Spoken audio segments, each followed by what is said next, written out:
Mr. Patel, if I can jump right in, 12 prosecutors, career prosecutors, were involved in an investigation in prosecuting the cases against President Trump and were recently fired. Some of those that were involved in the Mar-a-Lago classified documents case.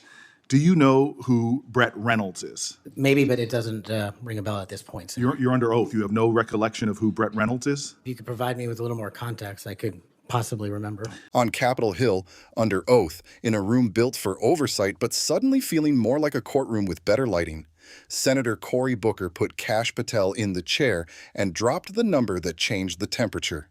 12 career prosecutors tied to Donald Trump investigations had recently been fired, including people connected to the Mar-a-Lago classified documents case. That is not a housekeeping memo. That is not some boring HR shuffle buried inside a federal agency spreadsheet. That is the kind of number that makes everyone in the room ask the same ugly question. Were prosecutors and FBI personnel being removed because they did something wrong or because they touched the wrong political nerve? And when Booker asked Patel whether he knew the names, whether he knew the plans, whether he knew if FBI agents connected to Trump investigations were being punished, Patel's answers did not sound like a man clearing smoke. They sounded like a man standing inside it and insisting he could not see the fire. Sir, that's a yes or no question. Are you aware of any plans or discussions to punish in any way, including termination, FBI agents or personnel associated with Trump investigations? Yes or no? I'm not aware of that, Thank you. Senator. There is no evidence of wrongdoing by FBI employees involved in these investigations. If you do pursue investigations of those involved, will you commit to using standard processes, including a standard review by the FBI Inspections Division and the Inspector General? Senator, I will honor all those review processes. You will honor those review processes. Yes, Senator. If these are actions that the FBI employees, if there are actions against FBI employees that do not follow those standards process that happen before you get in, will you commit to reversing any decision prior to your arrival so that those standard processes and the standard review by the FBI Inspections Division will take place? I don't know what's going on right now over there, but I'm committed to you, Senator, and your colleagues that I will honor the internal review process of the FBI. This was not a normal Senate hearing. This was a public stress test of whether federal law enforcement still belongs to the Constitution or whether it can be bent into a revenge machine for the most powerful person in the country. Booker was not simply chasing a headline.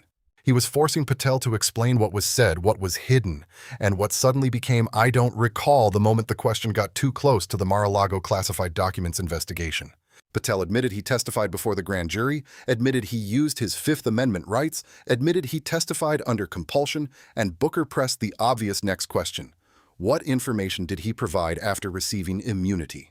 That is where the hearing stopped feeling political and started feeling prosecutorial, because Booker's point was brutally simple. If Patel did nothing wrong, if the process was clean, if transparency is really the value he claims to worship, then why did the answer keep running away from the question? Booker's strongest move was not volume. It was sequencing. He did not walk into the room swinging wildly. He walked in like a prosecutor laying exhibits on a table, one sheet at a time, until the witness had nowhere comfortable left to stand. According to public reports, you were subpoenaed by the federal prosecutors to testify as a witness before the grand jury investigation investigating the Mar-a-Lago classified documents case. And you testified before the grand jury, correct? Yes, sir. And when you were before the grand jury, you pled the Fifth on the basis of self-incrimination, correct? I utilized my constitutional rights during that process with the advice and consent of counsel and appeared before that grand jury. I will take that as a yes. And you are familiar, I imagine, with Section 6002 of Title 18. Off the top of my head, Senator, not... Well, Section 6002 is the immunity statute. First, he asked about the 12 prosecutors. Then he asked whether Patel knew Brett Reynolds, whether Patel remembered the people connected to the Mar-a-Lago classified documents case, whether Patel had heard of plans to punish FBI agents or personnel associated with Trump investigations. Patel kept reaching for distance. He said he did not participate in DOJ removals. He said he was not aware of plans to punish FBI personnel. He said he would honor internal review processes, the FBI Inspections Division, and the Inspector General. But Booker's question was not only about what Patel personally signed. It was about what Patel knew, what Patel discussed, and whether a future FBI director was already walking into office with a list of targets dressed up as reform. That is the difference between a denial and an answer. A denial says, "I did not do that exact thing." An answer explains the system, the safeguard, the paper trail, the promise that career agents will not wake up one morning and find their public service converted into a political death sentence. Patel gave the committee fragments. Booker wanted architecture. Then the room shifted into the Mar-a-Lago grand jury testimony, and that was where the hearing became dangerous for Patel. Booker reminded him that public reports said he had been subpoenaed as a witness in the classified documents investigation. Patel confirmed he testified. Booker pressed him on whether he had invoked the Fifth Amendment on the basis of self-incrimination.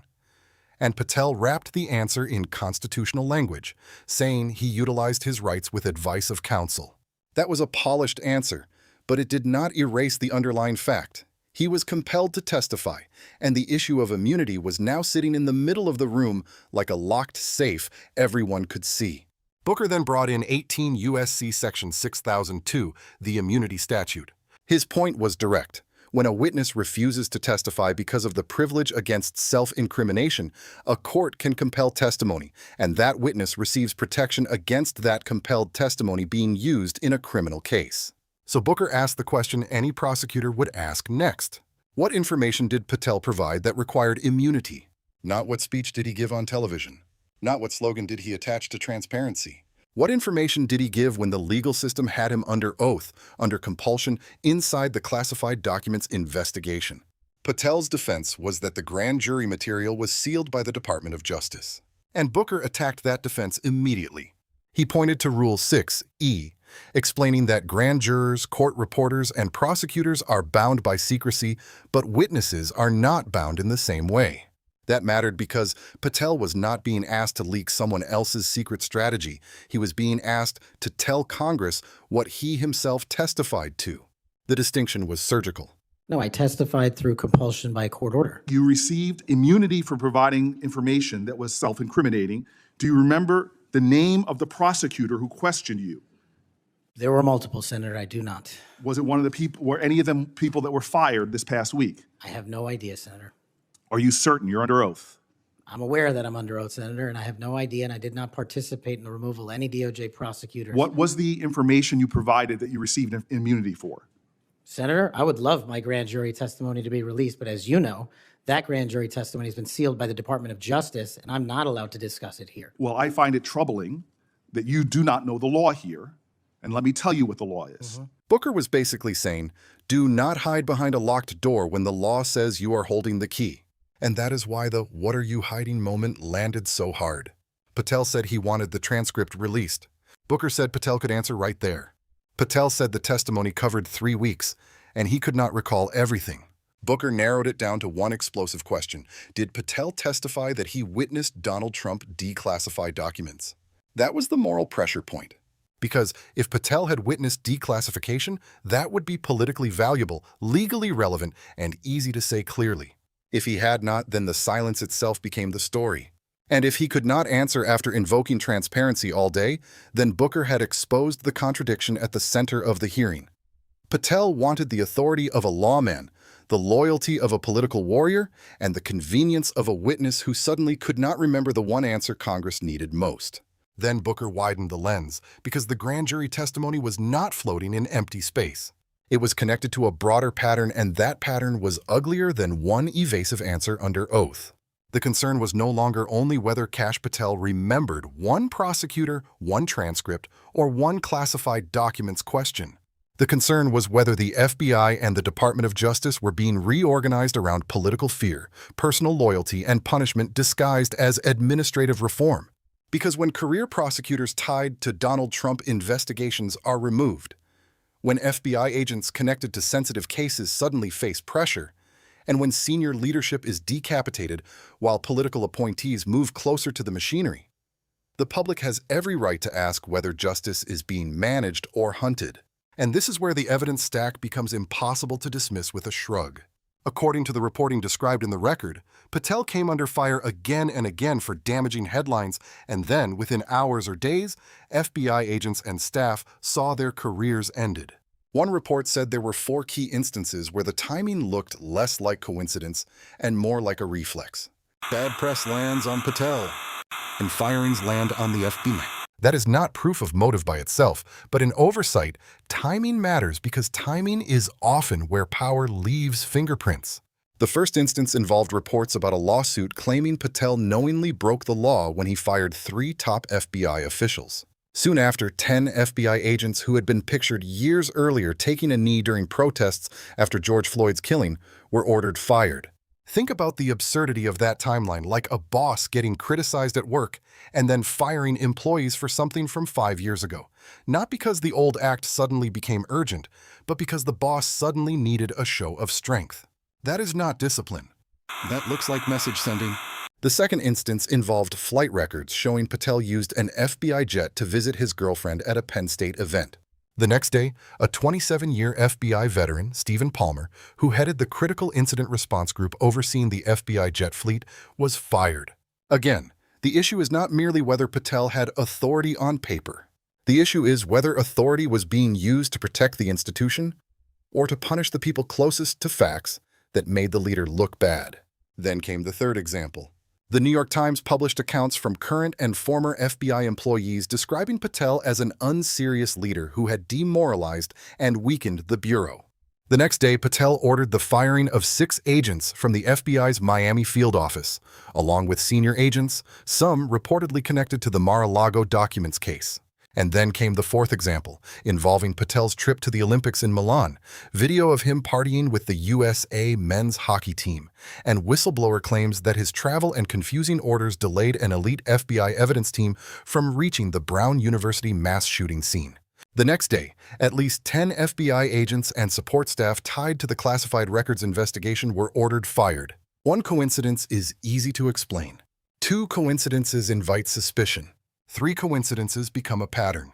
4 coincidences stacked against agents with experience in counterintelligence, global espionage, Iran, classified records, and critical response work start looking like an institutional crater dug with political tools. That is the moral problem Booker was circling.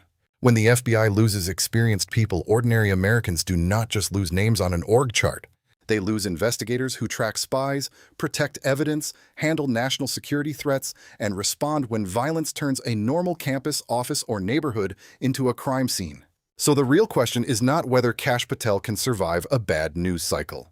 The real question is whether the country can survive a justice system where bad headlines for one powerful man become career-ending events for public servants who are supposed to serve the law, not his image.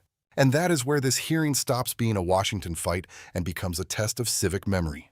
Because the country has seen this movie before. Powerful people wrap themselves in process when process protects them, then treat process like red tape when it protects everyone else. Kash Patel wanted the committee to accept his respect for the Constitution, his respect for internal review, his respect for transparency. But every time Senator Cory Booker reached the part where respect had to become a clear answer, the words started shrinking. That is not a small thing. In a system built on public trust, hesitation from a man seeking control over the FBI is not just awkward, it is evidence of the exact danger oversight hearings are designed to expose. The deeper lesson is simple, and it is ugly. Institutions do not collapse only when someone breaks the front door down. Sometimes they collapse when career prosecutors are quietly removed, when FBI agents learn that doing their job on the wrong case can end their career, when witnesses hide behind technical language, and when loyalty starts replacing competence as the price of survival. That is how a justice system turns from a shield for the public into a weapon for the powerful. And once that happens, ordinary people are no longer asking whether Democrats or Republicans won the hearing. They are asking whether the law still has enough spine to stand up straight when the person being questioned has friends in the highest offices. My personal view is this: the most disturbing part was not that Booker sounded angry, it was that Booker had to fight so hard for basic clarity. If Patel testified under oath, if he received immunity, if he says he committed no crime, then transparency should not have to be dragged out of him like contraband at a border checkpoint. The public deserves answers because the victims of institutional abuse are never the people with chauffeurs, jets, lawyers, and press teams. The victims are citizens who still believe the FBI should chase criminals, not critics, and that DOJ prosecutors should follow evidence, not political weather. So the final question is not complicated. If the law can be bent for power, delayed by memory, and buried behind "I don't recall," then what exactly is left for the rest of America to trust? If you believe accountability still matters, hit like, drop your thoughts in the comments, share this video, and subscribe for more breakdowns where we follow the evidence, not the excuses.